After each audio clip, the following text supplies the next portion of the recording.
Microbiology. जैसा कि हमने आपको कल बताए थे माइक्रोबायोलॉजी क्या होते हैं, वीडियो में क्या क्या पढ़े थे, introduction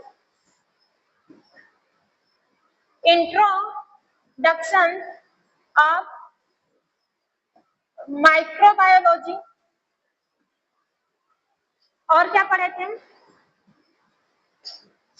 classification of microbiology, classification of microbiology. फिर इसके बाद क्या पढ़े थे, ब्रांचेस ऑफ माइक्रोबायोलॉजी, और क्या पढ़े थे, scope of importance of microbiology, यही पढ़े थे इंपॉर्टेंस ऑफ माइक्रोबायोलॉजी।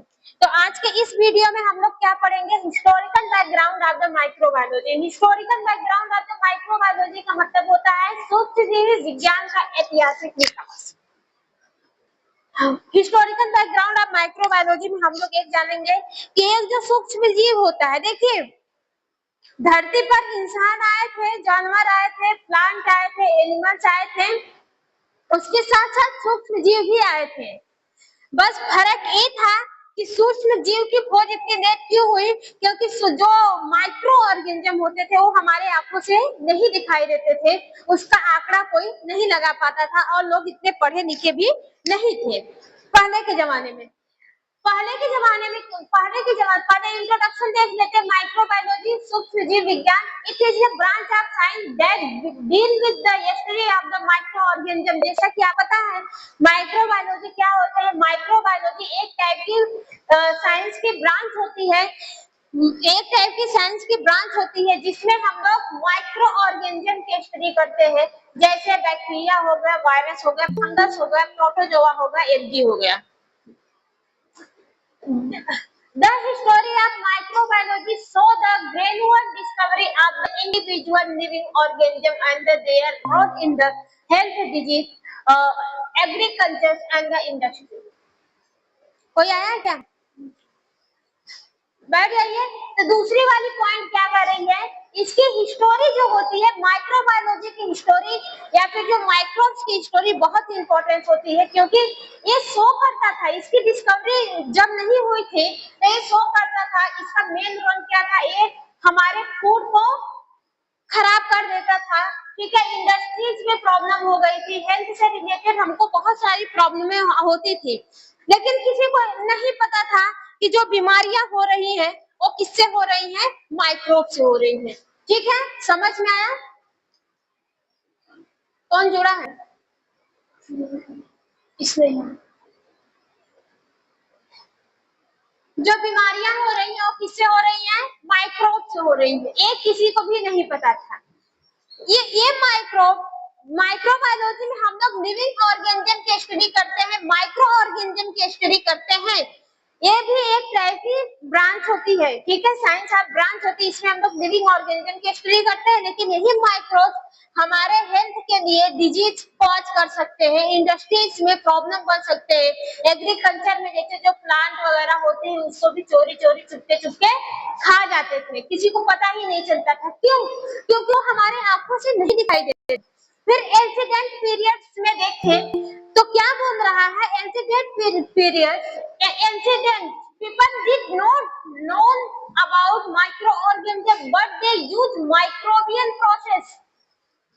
कह रहा है पहले के लोग जो रहते हैं, जो पहले के लोग थे, पहले के जो पीपल थे, पहले के लोग जो थे वो माइक्रो ऑर्गेनिज्म के बारे में कुछ भी नहीं जानते थे। क्या हुआ, क्या कर रहे हैं कि माइक्रो ऑर्गेनिज्म के बारे में कुछ भी नहीं जानते थे, लेकिन माइक्रोबियल प्रोसेस के बारे में उनको अच्छे से नॉलेज थी, माइक्रोबियल प्रोसेस के बारे में उनको अच्छे से नॉलेज थी, जैसे प्रोसेस लाइक जैसे फर्मेंटेशन एक ऐसी प्रोसेस होती है जब दूध को दही में कन्वर्ट कर दिया जाता है।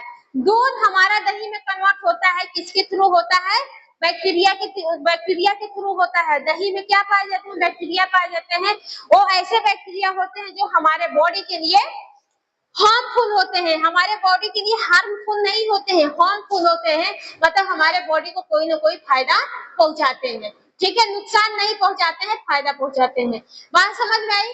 तो पहले के लोग जो थे उनको पता ही नहीं था कि माइक्रोब्स होते हैं, उनको कुछ भी नहीं पता था कि माइक्रोब्स होते हैं, उनको इतना तक भी नहीं पता था कि जो ह्यूमन बॉडी पे जो बीमारी हो रही है वो किसी माइक्रोब्स की वजह से हो रही है। उनको ये भी नहीं पता था कि ये माइक्रोब्स की वजह से होने वाली बीमारी बहुत ही क्रिटिकल हो सकती है, इंसान की जान भी जा सकती है, कुछ भी नहीं पता था उनको। सिर्फ उनका ये कहना था, और उनको ये भी नहीं पता था कि ये जो बीमारियां है, जो वायरसेस इन्फेक्शन है, जो बैक्टीरियल इन्फेक्शन है, वो एक पर्सन से दूसरे पर्सन में भी ट्रांसफर हो सकते हैं। कुछ भी उनको नहीं पता था। क्यों? क्योंकि पहले के लोग पढ़े लिखे नहीं थे। बात समझ में आई?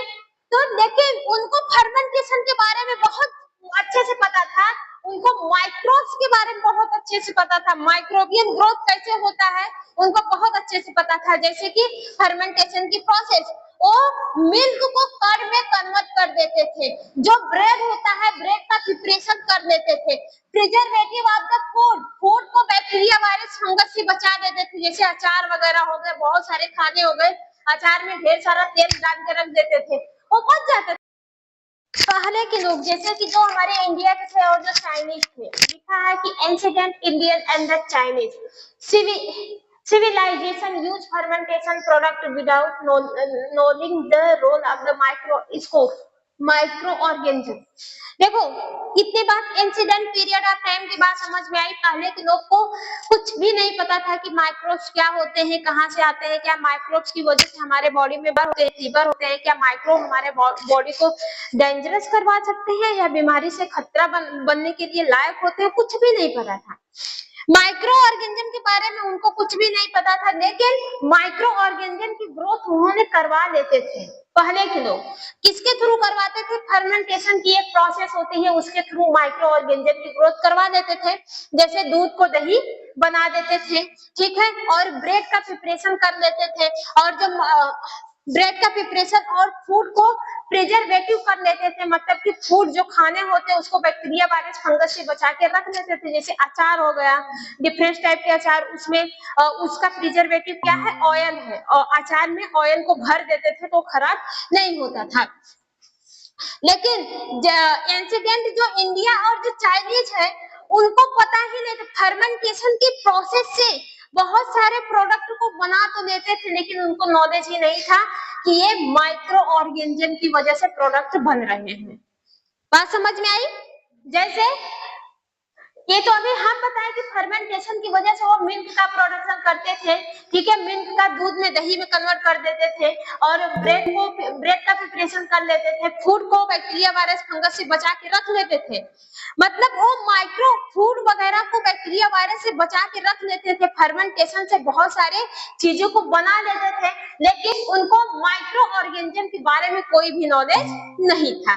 डिस्कवरी ऑफ द माइक्रोस्कोप, सबसे पहले किसकी डिस्कवरी हुई थी? माइक्रोस्कोप की डिस्कवरी हुई थी। कब हुआ था? रॉबर्ट हुक ने किया था। कौन किए थे? रॉबर्ट हुक ने। रॉबर्ट हुक कब किए थे? 1635 से 1703 के बीच में किए थे रॉबर्ट हुक। इन 1665 में रॉबर्ट हुक क्या ऑब्जर्व किए थे? कर्क, यूजिंग ए माइक्रोस्कोप। कर्क मतलब जानती हो कर्क क्या होते हैं? कर्क नहीं जानती हो? सबसे पहले कब 1665 में रॉबर्ट हुक ने किसको ऑब्जर्व किया था? कर्क को। कर्क मतलब क्या होते हैं? जैसे जो पौधे नहीं होते, पौधे के ऊपरी जो बबूल वाली देखी होगी, बबूल कहते हैं, बबूल की दातुन करने से आपके माउथ में जो बैक्टीरिया वायरस फंगस होते हैं वो खत्म हो जाते हैं। बबूल की जो दातुन होती है उसमें ढेर सारे कांटे रहते हैं, ऐसे छाया हुआ रहता है मणि की तरह। बबूल जानती होगी यार। बबूल की जो ऊपरी वाली छाल थी, बबूल की जो ऊपरी वाली छाल थी, उसमें सबसे पहले किसकी खोज हुई थी? कण की खोज हुई थी। एक पतली छाल रहती है। कौन किया था? रॉबर्ट हुक ने किए थे। कब किए थे? 1665 से 1703 में किए थे। He discovered small pox like structure called cells. उन्होंने स्मॉल पॉक्स लाइक स्ट्रक्चर को डिस्कवर किया था। किसको? स्मॉल मतलब कि एक बॉक्स था, स्मॉल सबसे स्मॉल बॉक्स लाइक स्ट्रक्चर की डिस्कवरी किए थे। किससे किए थे? कॉर्क से किए थे। और उसको क्या बोला, उसका नाम क्या दिए थे? सेल दिए थे। क्या दिए थे? सेल्स। और यही रॉबर्ट हुक ने किसकी वजह से सेल्स की खोज की थी? इसीलिए कहते हैं कि सेल्स की खोज सबसे पहले कौन किया था? रॉबर्ट हुक किया था। रॉबर्ट हुक अपने खुद के माइक्रोस्कोप बनाए, उसी माइक्रोस्कोप से उन्होंने ऑब्जर्व किया था कॉर्क को। ये वही कॉर्क, कहां से कॉर्क को ऑब्जर्व किया था? जो बबूल का प्लांट होता है उसके ऊपरी वाली छाल से कॉर्क को ऑब्जर्व किया था। और जो कॉर्क था वो किस लाइक का दिखता? स्मॉल बॉक्स लाइक स्ट्रक्चर दिखता था, मतलब छोटा।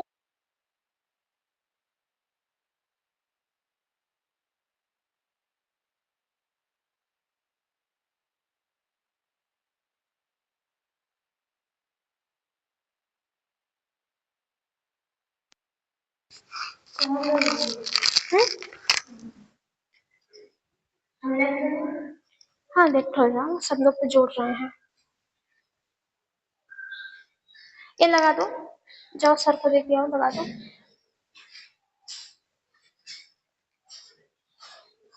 ठीक है, बात समझ में आई? जिसको बात पहले नहीं समझ में आई थी, स्टार्टिंग से माइक चला गया था। ठीक है, देखो रॉबर्ट हुक ने सबसे पहले किसकी खोज की थी? डिस्कवरी ऑफ द माइक्रोस्कोप की खोज हुई थी। ये वही माइक्रोस्कोप होता है जो स्मॉल लिविंग ऑर्गेनिज्म को देखने के लिए मदद करता है। या फिर माइक्रो ऑर्गेनिज्म को हम लोग किसके थ्रू देख सकते हैं? माइक्रोस्कोप के थ्रू देख सकते हैं, लेकिन माइक्रो ऑर्गेनिज्म को हम लोग अपने आंखों से नहीं देख सकते हैं। तो सबसे पहले जो हमारे रॉबर्ट हुक में थे, उन्होंने 1635 से 1703 के बीच में किसकी डिस्कवरी की थी? माइक्रोस्कोप को बनाया था। उसी माइक्रोस्कोप से फर्स्ट टाइम ऑब्जर्व किए थे। क्या ऑब्जर्व किए थे? कॉर्क को ऑब्जर्व किए थे। ये वो कॉर्क होता है जैसे जो बबूल का प्लांट होता है, बबूल के प्लांट के ऊपरी वाली जो छाल होती है उसमें से उन्होंने कॉर्क को ऑब्जर्व किया था। वो जो कॉर्क होते हैं वो किस तरह के दिख रहे थे? स्मॉल बॉक्स लाइक स्ट्रक्चर में दिख रहे थे, मतलब स्मॉल बॉक्स में दिख रहे थे। तो पहली बार उन्होंने सेल का नाम दिया था। यही जो स्मॉल बॉक्स लाइक स्ट्रक्चर दिख रहे थे उसको क्या बोला था कि ये क्या है? ये सेल है। तो सेल की डिस्कवरी कौन किया था? रॉबर्ट हुक ने किए थे। और ये कब किए थे? 1665 ईस्वी में किए थे। कब किए थे? 1665 ईस्वी में किए थे। And published his observation in the book of micrography। और इनके इसी पब्लिक के ऑब्जर्वेशंस को एक बुक बनाए जिसको माइक्रोग्राफी के नाम से जानते हैं। ये माइक्रोग्राफी वाली बुक अभी तक पब्लिश है। बात समझ में आई? He worked help in the development of the cell biology। और इन्हीं की मदद से किसका डेवलपमेंट हुआ था? सेल बायोलॉजी की, मतलब जो सेल होती है सेल बायोलॉजी का डेवलपमेंट हुआ था। बात समझ में आया कि नहीं आया? कहानी समझो एकदम सिंपल वे में। जो रॉबर्ट हुक थे उन्होंने सबसे पहले किसकी खोज की थी? किसकी खोज की थी? सेल की खोज की थी। ठीक है, रॉबर्ट हुक। हम लोग क्या पढ़ रहे हैं? डिस्कवरी ऑफ द माइक्रोस्कोप की डिस्कवरी करेंगे तब हम माइक्रो ऑर्गेनिज्म के बारे में जानेंगे। तो सबसे पहले जो रॉबर्ट हुक थे उन्होंने सेल की खोज किया था। आप सब सुने होंगे। कब किए थे? 1965 में। लेकिन 1665 में। लेकिन उसके पहले 1635 से 1703 के बीच में उन्होंने माइक्रोस्कोप को बनाया। उस माइक्रोस्कोप को लेकर गया कहाँ पे? एक बबूल का पेड़ था, उस बबूल के पेड़ के ऊपरी वाली छाल को उतार लाए। बबूल के पेड़ के ऊपरी वाली छाल को उतार लाए और उसको जब माइक्रोस्कोप से देखा तो उसमें एक कण दिखा। क्या दिखा? कण दिखा। वो कण था ना, वो स्मॉल बॉक्स की तरह दिखा, मतलब स्मॉल छोटे से बॉक्स की तरह जब वो दिखा तो उसको क्या बोले हैं कि ये क्या है? ये सेल है। क्या है? सेल है। और उनकी इसी डिस्कवरी से उनको फादर ऑफ सेल बायोलॉजी के नाम से जाना जाता है। और वो उन्होंने एक बुक को भी पब्लिश किया था, माइक्रोग्राफी बुक को और development of the cell biology को। सेल बायोलॉजी को भी प्रॉपर तरीके से डेवलप किए थे और किसको डेवलप किए थे, माइक्रोग्राफी को भी। एक बुक को पब्लिश किए थे। बात समझ में आई? कौन? Robert Hooke. फिर इसके बाद कौन आए, एंटोनी वान लुई कॉक ने। एंटोनी वान लुई कॉक को फादर ऑफ माइक्रोबायोलॉजी के नाम से जानते हैं। किसके नाम से जानते हैं? फादर ऑफ माइक्रोबायोलॉजी के नाम से जानते हैं। देखो देखो जो होता है क्या, अभी क्या बोले, हाँ, जो रॉबर्ट हुक थे, सर से बात कर लीजिए आप। जो रॉबर्ट हुक थे, रॉबर्ट हुक ने किसकी खोज की थी? सेल की खोज की थी। कैसे किया था पता चल गया। लेकिन जो एंटोनी वान लुई कॉक थे, इन्होंने माइक्रो ऑर्गेनिज्म की खोज की थी। किसकी खोज की थी? माइक्रो ऑर्गेनिज्म की खोज की थी। रॉबर्ट हुक ने किसकी खोज की थी? सेल की खोज की थी। याद रखना, सेल हमारे माइक्रो ऑर्गेनिज्म में नहीं आते हैं। रॉबर्ट हुक को किसके, सेल बायोलॉजी के फादर के नाम से जानते हैं। बात समझे, फादर ऑफ सेल बायोलॉजी के नाम से जानते हैं। लेकिन एंटोनी वान लुई कॉक को फादर ऑफ माइक्रोबायोलॉजी के नाम से जानते हैं। बात समझ में आया? इन्होंने भी सबसे पहले किसकी खोज की थी? माइक्रो ऑर्गेनिज्म की खोज की थी। कब किया था? Known as the father of microbiology. जो एंटोनी वान लुई कॉक थे, इन्होंने सबसे पहले माइक्रो ऑर्गेनिज्म की खोज की थी, तो उसके बेस पे इसको फादर ऑफ माइक्रो बायोलॉजी के नाम से जाना जाता है। इनको नोबेल पुरस्कार भी मिला था। ठीक है, नोबेल पुरस्कार पे एंटोनी वान लुई कॉक को सम्मानित भी किया गया था। देखो, सबसे पहले इन्होंने माइक्रोब्स को ऑब्जर्व किए थे। ये फर्स्ट पर्सन थे जिन्होंने ऑब्जर्व किया था living micro organism using a simple microscope. इन्होंने सिंपल, देखो इसको माइक्रोस्कोप जब आप पढ़ेंगे तो माइक्रोस्कोप में 2-3 टाइप के माइक्रोस्कोप होते हैं। एक कॉम्प्लेक्स माइक्रोस्कोप होते हैं, एक आपके कौन से होते हैं? सिंपल माइक्रोस्कोप होते हैं। जो कॉम्प्लेक्स माइक्रोस्कोप होते हैं उससे आप बहुत सारी चीजें देख सकते हैं, लेकिन सिंपल माइक्रोस्कोप से कुछ मिनिमम चीजों को आप ऑब्जर्व कर सकते हैं। तो जो एंटोनी वान लुई कॉक थे, इन्होंने खुद अपने ही दम से एक सिंपल माइक्रोस्कोप को बनाया। और ये धोबी थे। क्या थे? धोबी थे। कौन? एंटोनी वान लुई कॉक। ये धोबी थे। ये नदी के किनारे ऐसे बैठकर कपड़ा धोते थे। क्या धोते थे? कपड़े को ऐसे धोते थे। तो उन्होंने पानी में देखा कि कुछ जो मिट्टी होती है, जो सॉइल होती है, उसको उठाकर लाए तो उसमें देखे कुछ हमारे क्या है, कुछ माइक्रोब्स हैं। और जो काई होती है, हरी हरी कुछ चीजें पानी में उनको दिखाई दी, उसको निकाल कर लेकर आए तो उसमें से माइक्रो ऑर्गेनिज्म की खोज की है। ठीक है, कहाँ कहाँ से किए? बात समझ में आया? जो माइक्रो ऑर्गेनिज्म उन्होंने फर्स्ट माइक्रोस्कोप से देखा था, फर्स्ट सिंपल माइक्रोस्कोप से जो उन्होंने माइक्रो ऑर्गेनिज्म देखा था, उसका नाम क्या दिया था? एनीमोलिक्यूल्स। क्या नाम दिया था? एनीमोलिक्यूल्स। बात समझ में आया कि नहीं आया? कंफ्यूज हो रहे हैं? देखो, फिर से देखो, एंटोनी वान लुई कॉक क्या थे? Father of microbiology. इनको एंटोनी वान लुई कॉक को क्या बोलते थे? फादर ऑफ माइक्रोबायोलॉजी के नाम से जानते थे। इन्होंने सबसे पहले किसकी खोज की थी? माइक्रो ऑर्गेनिज्म की खोज की थी। किसके थ्रू किया था? सिंपल माइक्रोस्कोप के थ्रू किया था। किसके थ्रू किया था? सिंपल माइक्रोस्कोप के थ्रू किया था। इन्होंने जब पहली बार माइक्रो ऑर्गेनिज्म को देखा था तो उसको माइक्रो ऑर्गेनिज्म नाम नहीं दिया। क्या नाम दिया था? Any molecules. क्या कहा था? Any molecules. जो माइक्रोब्स होते हैं वो क्या है? एनी मॉलिक्यूल्स है। He observed bacteria, protozoa from the water, saliva and the other sample. उन्होंने सबसे पहले बैक्टीरिया को ऑब्जर्व किया था, प्रोटोजोआ को ऑब्जर्व किया था। कहाँ कहाँ से ऑब्जर्व किया था? सलाइवा से किया था, वाटर जो पानी होते हैं वहां से किया था, सॉइल जो होते हैं, जो मिट्टियां होती है वहां से किया था, और कुछ अदर सैंपल से भी उन्होंने बैक्टीरिया और प्रोटोजोआ की खोज किया था। ठीक है, फिर इसके बाद कौन आए? एंटोनी वान लुई कॉक। नहीं, स्पॉन्टेनियस जनरेशन थ्योरी। एंटोनी वान लुई कॉक के बाद आती है स्पॉन्टेनियस जनरेशन थ्योरी। देखो, ये बहुत ही इंटरेस्टिंग थ्योरी है। इसमें फ्रांसिस्को रेडी भी आते हैं, लुईस पास्चर भी आते हैं। बहुत ही इंटरेस्टिंग थ्योरी है। ये सब क्या होते हैं? मतलब ये थ्योरी दी गई है किसके? माइक्रो ऑर्गेनिज्म की। कि माइक्रो ऑर्गेनिज्म की हो गई डिस्कवरी, हो गई। कौन किया? लुईस पास्चर किए। माइक्रो ऑर्गेनिज्म की डिस्कवरी कौन किए? लुईस पास्चर किए। अब बात आती है माइक्रोब्स ग्रोथ कैसे करते हैं। ठीक है, माइक्रोब्स हमारे ग्रो करते कैसे करते हैं, आखिर माइक्रोब्स अपनी संख्या को कैसे बढ़ाते हैं, माइक्रो एक से हजार संख्या में कैसे कन्वर्ट होते हैं। तो इस थ्योरी को क्या बोला गया, spontaneous generation theory and disprove, मतलब कि इस थ्योरी को कुछ लोगों ने प्रूव किया और कुछ लोगों ने डिसप्रूव किया। कुछ साइंटिस्ट हैं जो प्रूव किए, कुछ साइंटिस्ट हैं डिसप्रूव कर दिए। तो सबसे पहले स्पॉन्टेनियस जनरेशन थ्योरी क्या कहती है, early scientist believe the living organism could arise spontaneous from the non-living materials। जो कौन सा स्पॉन्टेनियस जनरेशन थ्योरी है, ये क्या कहती है कि जो माइक्रो ऑर्गेनिज्म होते हैं वो कहाँ से एराइज होते हैं, कहाँ से निकलते हैं, कहाँ से बनते हैं, ये नॉन लिविंग ऑर्गेनिज्म से बनते हैं। किससे बनते हैं, नॉन लिविंग ऑर्गेनिज्म से बनते हैं। कौन सी थ्योरी बोली, स्पॉन्टेनियस। स्पॉन्टेनियस एक साइंटिस्ट थे, उन्होंने बोला कि जो माइक्रो ऑर्गेनिज्म होते हैं वो किससे बनते हैं, नॉन लिविंग ऑर्गेनिज्म से बनते हैं।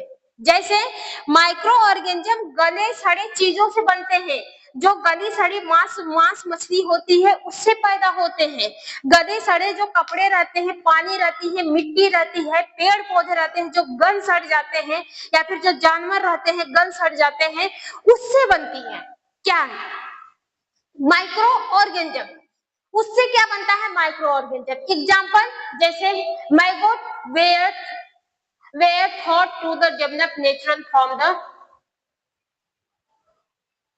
फ्रॉम द डिकाइलिस मीट, मतलब उनका यही कहना है कि एक मैगोट नाम का कुछ वो होते हैं, क्या होते हैं, माइक्रोब्स होते हैं, जो कहाँ से डेवलप करते हैं, मीट जो मीट हो जाती है, मीट को आप अगर खुले में रख देंगे, उसमें हवा लगेगा तो वहां से डेवलप कर जाते हैं। स्पॉन्टेनियस जनरेशन थ्योरी को समझ में आया। स्पॉन्टेनियस जनरेशन थ्योरी कहती है कि जो माइक्रो ऑर्गेनिज्म होते हैं वो कहाँ से उत्पन्न होते हैं, कहाँ से बनते हैं, नॉन लिविंग ऑर्गेनिज्म से बनते हैं। मतलब अगर आप मीट को गले सड़े मीठों से उसकी उत्पत्ति होती है, गले सड़े कपड़ों से उसकी उत्पत्ति होती है, गले सड़े जो पेड़ पौधे होते हैं उससे उत्पत्ति होती है। कौन बोला, स्पॉन्टेनियस जनरेशन बोले। फिर इसके बाद आया फ्रांसिस्को रेडी। कौन आया, फ्रांसिस्को रेडी। कब आए, 1626 से 1697 के बीच में उन्होंने एक थ्योरी दिया। कौन सी थ्योरी दी, मीट एंड फ्लाइज। फ्लाई मतलब क्या होती है, मक्खी होती है। फ्लाई मतलब क्या होती है, मक्खी होती है। मैगोट मतलब कि जो मक्खी होती है, मक्खी के डंक में जो पाए जाते हैं उसको क्या बोलते हैं, मैगोट बोलते हैं। तो फ्रांसिस्को रेडी क्या बोले, 1968 में Francisco Redi performs experiment with the meat and the fly. उन्हें परफॉर्म्स किया एक्सपेरिमेंट को, कैसे परफॉर्म्स किया, जो फ्रांसिस्को रेडी थे वो क्या किए, 3 को ब्लॉक्स लिए, 3 क्या लिए, 3 बर्तन दे दिए, भगोनी टाइप का ऐसा कुछ दे दिए।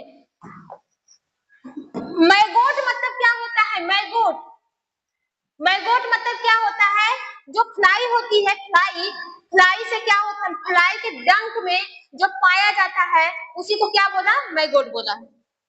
देखो जहां पे मक्खियां बैठ जाती वहां पे व्हाइट कुछ हो जाते हैं, या फिर मक्खियां जो चीजें खाती हैं तो वेस्ट प्रोडक्ट को सिक्रीट करती हैं, व्हाइट कलर की कुछ गिरा दी जाती हैं, ठीक है। हाँ, जो अपशिष्ट पदार्थ होते हैं उसी को क्या बोला है, मैगोट बोल दिए। इन्होंने इस थ्योरी को कैसे सिद्ध किया, उनका ये कहना था, जो फ्रांसिस्को रेडी थे उन्होंने ये बोला, पहले तो हमारे जो कौन थे, स्पॉन्टेनियस जनरेशन जो थ्योरी थी वो क्या बोली है कि माइक्रो ऑर्गेनिज्म कहाँ से आते हैं, नॉन लिविंग ऑर्गेनिज्म से आते हैं। लेकिन फ्रांसिस्को रेडी क्या बोले हैं, नहीं, माइक्रो ऑर्गेनिज्म की उत्पत्ति कहाँ से होती है, जो फ्लाई होती है, फ्लाई के जो मैगोट होते हैं उससे उत्पत्ति होती है। और उन्होंने इस सिद्धांत को सिद्ध भी किया। उन्होंने क्या किया, इस सिद्धांत को सिद्ध भी किया। कैसे किया, उन्होंने तीन जार लिए, ऐसे करके क्या लिए, 3 जार दिए, और इस तीनों जार में मीट का टुकड़ा रखें। क्या रखें, मीट का टुकड़ा रखें तीनों जार में। एक जार को क्या किया, उन्होंने खाली छोड़ दिया, एक जार को उन्होंने कपड़े से एकदम प्रॉपर तरीके से जालीदार कपड़ों से ढक दिया। ऐसा जालीदार कपड़ा जिसके थ्रू मक्खियां अंदर से न जाए, हवाएं सब कुछ अंदर से जा सकती है लेकिन मक्खी अंदर से नहीं जा सकती है। मतलब उसकी जो जाली थी बहुत पतली थी, इनकी जो जाली थी। ठीक है, ऐसे मीट के टुकड़े दिए और एक मीट को खुला छोड़ दिया, एक मीट वाले बॉक्स को क्या किया, खुला छोड़ दिया, दूसरे मीट वाले बॉक्स को जालीनुमा कपड़े से ढक दिया और तीसरे मीट वाले बॉक्स को क्या किया, एकदम टाइटली क्लोज वाले कपड़े से ढक दिया जिसमें ऑक्सीजन वगैरह कुछ भी नहीं जाए, एकदम टाइटली ढक्कन से बंद कर दिया जिसमें ना तो ऑक्सीजन जाए, मतलब बाहर इन्वायरमेंट की कोई भी चीज इसके अंदर ना जाए।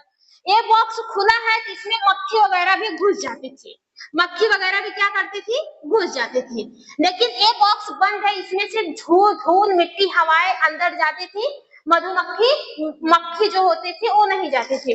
उन्होंने देखा कि जो जिसपे मधुमक्खी जाती थी इसपे कीड़े की माइक्रो ऑर्गेनिज्म की ग्रोथ बहुत तेजी से हुआ, उसमें माइक्रो ऑर्गेनिज्म की ग्रोथ बहुत तेजी से हुआ, जिसमें हवाएं वगैरह इंटर कर रही है, इसमें भी माइक्रो ऑर्गेनिज्म बने, माइक्रोब्स की ग्रोथ इसमें भी हुई, लेकिन इससे थोड़ा सा लेट हुआ। और जिसको बहुत टाइटली बंद किया था उसमें कुछ दिन तक कोई भी माइक्रो ऑर्गेनिज्म नहीं हुआ, कोई भी माइक्रो ऑर्गेनिज्म की ग्रोथ नहीं हुई। तो उन्होंने ये कहा था कि जो माइक्रोब्स होते हैं वो किससे फैलते हैं, जो छोटी छोटी मक्खियां होती हैं उसके मैगोट से फैलते हैं। किससे फैलते हैं, मैगोट से फैलते हैं। और उनके इस सिद्धांत को सही माना गया था, ठीक है, उनके इस सिद्धांत को क्या माना गया था, सही माना गया था। अब देखो दूसरे आते हैं, कौन है, सबका सिद्धांत समझ में आ रहा है कि नहीं आ रहा है, सबका सिद्धांत समझ में आ रहा है। सबसे पहले कौन आया, रॉबर्ट हुक, जिन्होंने सेन की खोज की थी, किसके थ्रू किया था सेन की खोज, कर्ड जो होती है, कर्ड, हाँ, उन्होंने एक माइक्रोस्कोप बनाया, माइक्रोस्कोप से जो बबून होता है, बबून की ऊपरी वाली छाल को लिया, ऊपरी वाली छाल में उन्होंने पहली बार ऑब्जर्व किया तो एक कोई स्मॉल बॉक्स की तरह स्ट्रक्चर दिखा, उसी स्मॉल बॉक्स के स्ट्रक्चर को उन्होंने सेल नाम दिया।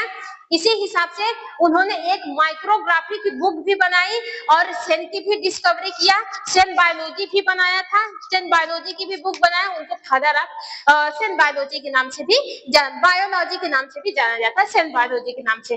फिर कौन आए, एंटोनी वान लुई ख्वाक जी आए।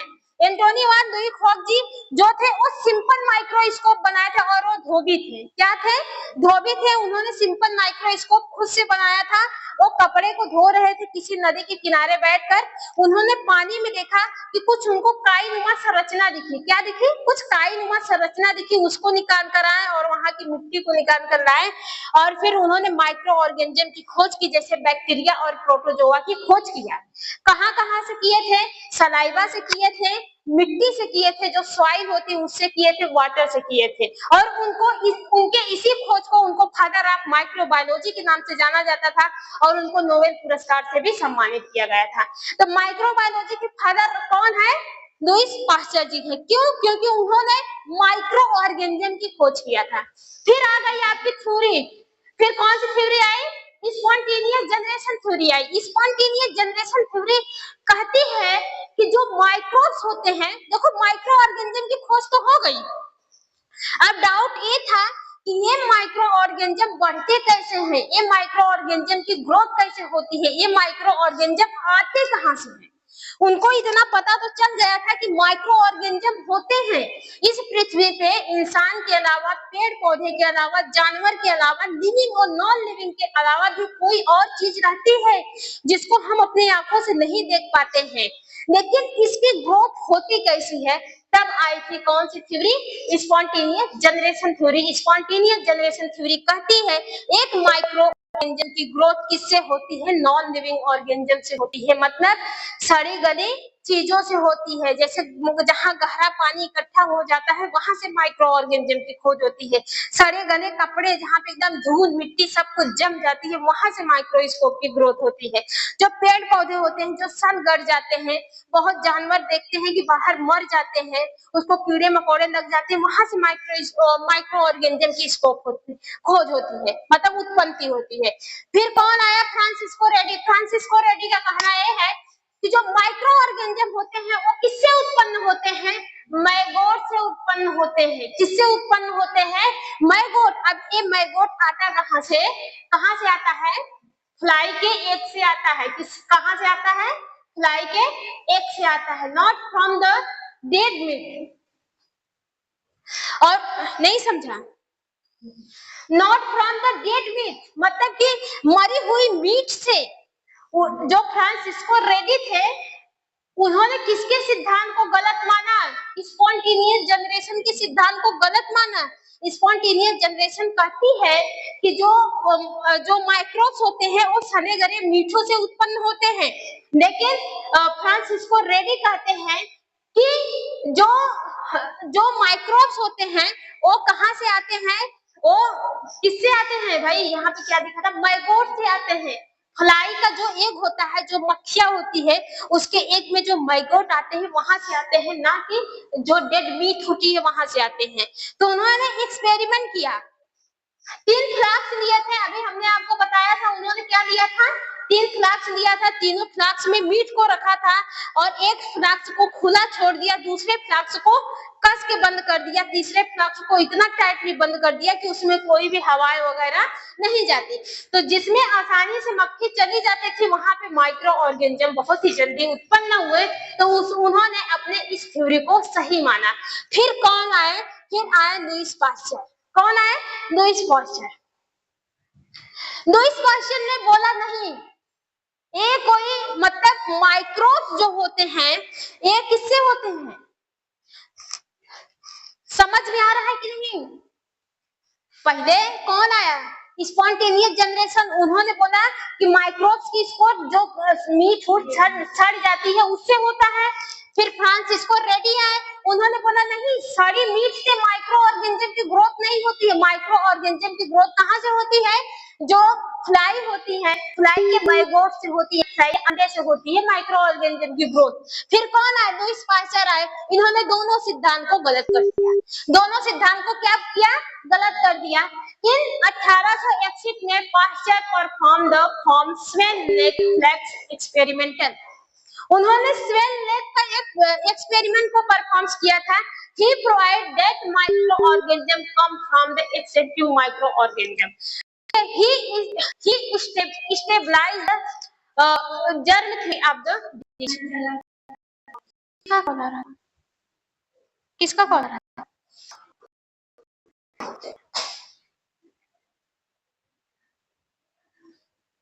यार इन लोग इधर दिमाग खराब है क्या इन लोग का?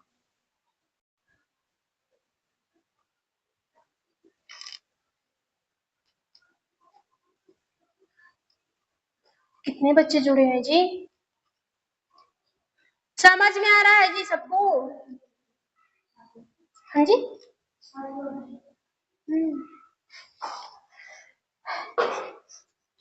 लुईस पास्चर कहते हैं, लुईस पास्चर जी ने ये बोला कि नहीं, माइक्रो ऑर्गेनिज्म केवल ना तो केवल जो मैगोट होते हैं उससे फॉर्म्ड होते हैं, ना ही सड़े गले मांस मीठों से फॉर्म होते हैं। वो हमारे इन्वायरमेंटल से जो हवाएं वगैरह होती है उससे भी माइक्रो ऑर्गेनिज्म बनते हैं।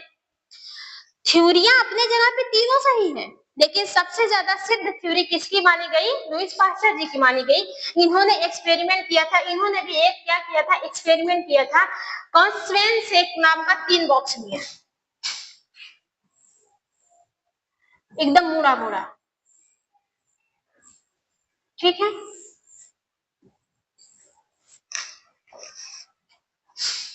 स्वेन-लेक एक को थोड़ा मोड़ा था, हमको देखो बनाने नहीं आ रहा है अच्छे से, एक को बहुत मोड़ दिए थे।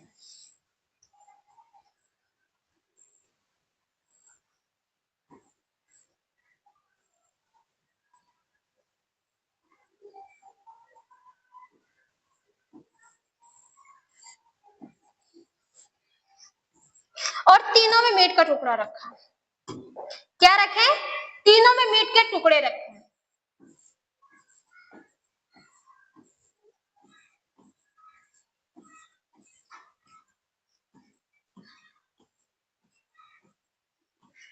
ठीक है। बात समझ में आई? और तीनों जार को उन्होंने खुला छोड़ दिया। तीनों जार को क्या किया? खुला छोड़ दिया। पहले वाले जार में देखें जिसमें आसानी से एयर इस वाले जार के अंदर पहुंच जा रहा है, इसमें माइक्रोब्स की ग्रोथ बहुत तेजी से हुआ। क्या हुआ? माइक्रोब्स की ग्रोथ बहुत तेजी से हो गया। ढेर सारे माइक्रो ऑर्गेनिज्म बन गए हैं। किसमें? जिस जार में ऑक्सीजन या फिर हमारे बाहर के इन्वायरमेंट जैसे धूल धक्कड़ हो गए हैं, ऑक्सीजन वगैरह हो गए, कार्बन डाइऑक्साइड हो गई, जो आसानी से नाइट्रोजन हाइड्रोजन जो इसमें आसानी से चले जा रहे हैं, इसमें माइक्रो ऑर्गेनिज्म की ग्रोथ बहुत तेजी से हुई। दूसरे वाले बॉक्स में उन्होंने दूसरे वाले जो नेक कर्व था उसमें देखे कि ऑक्सीजन जो हवाएं जा रही हैं वो कुछ कुछ इसके गले में फंस जा रही है, जो मुड़ा मुड़ा है ना, इसमें क्या हो रही है? फंस जा रही है। तो हवाएं कुछ छन कर जा रही है। मांस के पास ये जो मीट रखा है इसके पास हवाएं कुछ छन के जा रही है। तो जो धूल धक्कड़ थी, जो बैक्टीरिया वगैरह थे जो बाहर से इसके अंदर जा रहे थे, जैसे जो गैसेस होती है हमारे वातावरण में, वो प्रॉपर तरीके से इसके पास नहीं पहुंच पा रही थी, मतलब इस मांस के पास नहीं पहुंच पा रही थी। तो यहाँ पे भी बैक्टीरिया की ग्रोथ कम हुई। लेकिन जिस जार में एकदम से ही माइक्रो और बाहर के इन्वायरमेंट की कोई भी चीजें जिस जार में नहीं जा रही थी, यहाँ पे माइक्रो ऑर्गेनिज्म की ग्रोथ हुई ही नहीं। तो उन्होंने ये कहा था माइक्रो ऑर्गेनिज्म की ग्रोथ सिर्फ और सिर्फ जो मधुमक्खी होती है उसके मैगोट से नहीं होता है, जानवर की जो मीट होती है, जो सने गड़ी चीजें होती है, सिर्फ उसी से नहीं होता है। माइक्रो ऑर्गेनिज्म की ग्रोथ भी किससे होती है? हमारी हवाओं से होती है। हवाओं से जो अशुद्ध चीजें जो मांस मछलियों पर पड़ती है, ये मीठों पर पड़ती है, उससे होता है। तो उनके इस सिद्धांत को सही माना गया था। समझ में आया कि नहीं आया? समझ में आया? नहीं समझ में आया? देखो ये स्वेनसेक नाम का है, मतलब कि उसके गर्दन को चारों तरफ से मोड़ दिए थे। जो बॉक्स था उसकी गर्दन को क्या किए? हर तरफ से मोड़ दिए थे। ऑक्सीजन इसमें यहाँ से जाता था, तो जितने धूल धक्कड़ थे यहाँ पे फंस जाते थे। कुछ धूल धक्कड़ यहाँ पे इसके गर्दन में फंस जाते थे। तो प्रॉपर तरीके से धूल ढक्कन यहाँ तक मीट तक नहीं आ पाते थे, और इसमें आसानी से धूल धक्कड़ मीट के पास आ जाते थे। और इसमें भी धूल धक्कड़ आते थे लेकिन कम आते थे। क्या होते थे? कम आते थे। तो कुछ धूल धक्कड़ यहाँ पे फंस जाते थे यहाँ पे, लेकिन कुछ आ जाते थे हमारे जो मीट रखे थे उसके पास। तो उन्होंने यही कहा था कि जो माइक्रोब्स होते हैं सिर्फ और सिर्फ उसकी ग्रोथ इससे नहीं होती है, सिर्फ मधुमक्खियों से नहीं होती है, मधुमक्खी से फ्लैग से नहीं होती है। उन्होंने ये कहा था कि जो स्पॉन्टेनियस जनरेशन थ्योरी क्या कहती है? वो यही कहती है ना कि मैगोट से नहीं होते हैं भाई, जो मीट होती है। स्पॉन्टेनियस जनरेशन थ्योरी कहती है कि नॉन लिविंग ऑर्गेनिज्म से माइक्रोस्कोप की ग्रोथ होती है। और क्या है, फ्रांसिस्को रेडी कहते हैं कि नहीं, जो फ्लाई होती है उससे माइक्रोस्कोप की ग्रोथ होती है। लेकिन जब लुईस पास्चर जी आए, उन्होंने दोनों तीनों सिद्धांत को सही गलत भी माना और सही भी माना। उन्होंने कहा कि माइक्रोस्कोप की ग्रोथ नॉन लिविंग ऑर्गेनिज्म से होती है, मतलब जो लिविंग ऑर्गेनिज्म होते हैं वो नॉन लिविंग ऑर्गेनिज्म से पनपते हैं, सने गए चीजों से पनपते हैं। और वो जो मक्खी होती है उसके एक से यानी मैगोट से भी बनते हैं, लेकिन वो धूल धक्कड़ से भी, हमारे इन्वायरमेंट के भी कुछ चीजें होती है उससे भी बनते हैं। तीनों थ्योरियों को सही कौन घोषित किया था? लुईस पास्चर जी ने किए थे। कब किए थे? 1962 में किए थे।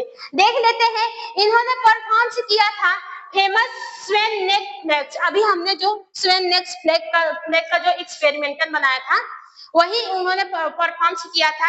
ही provide the microorganism come from the existing microorganism. मतलब उनका यही कहना है कि कुछ मतलब हमारे इन्वायरमेंट में भी कुछ चीजें रहती हैं, जो हवाएं होती हैं उसमें हाइड्रोजन ऑक्सीजन नाइट्रोजन और धूल धक्कड़ होने के साथ कुछ माइक्रोब्स भी हमारे हवाओं में भी पाई जाती हैं, उसके थ्रू भी माइक्रो ऑर्गेनिज्म की ग्रोथ होती है। तो उन्होंने जब ये नेक फ्लास्क बनाया था, स्वेननेक फ्लास्क बनाया था, तो तीनों को 3 स्वेननेक फ्लास्क लिए थे। एक स्वेननेक को थोड़ा सा मोड़ा था, दूसरे वाले को थोड़ा ज्यादा मोड़ा था, तीसरे वाले को बहुत ज्यादा मोड़ के रखा था। तो तीसरे वाले जो फ्लास्क थे उसमें प्रॉपर तरीके से हमारे इन्वायरमेंट की चीजें नहीं पहुंच पाती थी। जो फ्लास्क कम उड़ा था उसमें आसानी से पहुंच जाती थी, तो वहां पे माइक्रो ऑर्गेनिज्म की ग्रोथ बहुत तेजी से हुई थी। तो उन्होंने तीनों थ्योरी को सही माना था। He stabilized the germ theory of the disease, और उन्होंने इसको जर्म थ्योरी के नाम से भी दिया था, स्टेबलाइज कर दिए थे germ theory of the disease. और उन्होंने ये भी कहा था, लुईस पास्चर ये भी कहा था कि कुछ बीमारियां जो होती हैं वो हमारे जर्म से होती हैं। जो बीमारियां होती हैं, कुछ ऐसी भी बीमारियां होती हैं जो जर्म से भी होती हैं। जर्म मतलब हाँ क्या बोले? जर्म जर्म जर्म जन्म नहीं, जर्म। जर्म मतलब माइक्रो माइक्रो माइक्रो ऑर्गेनिज्म।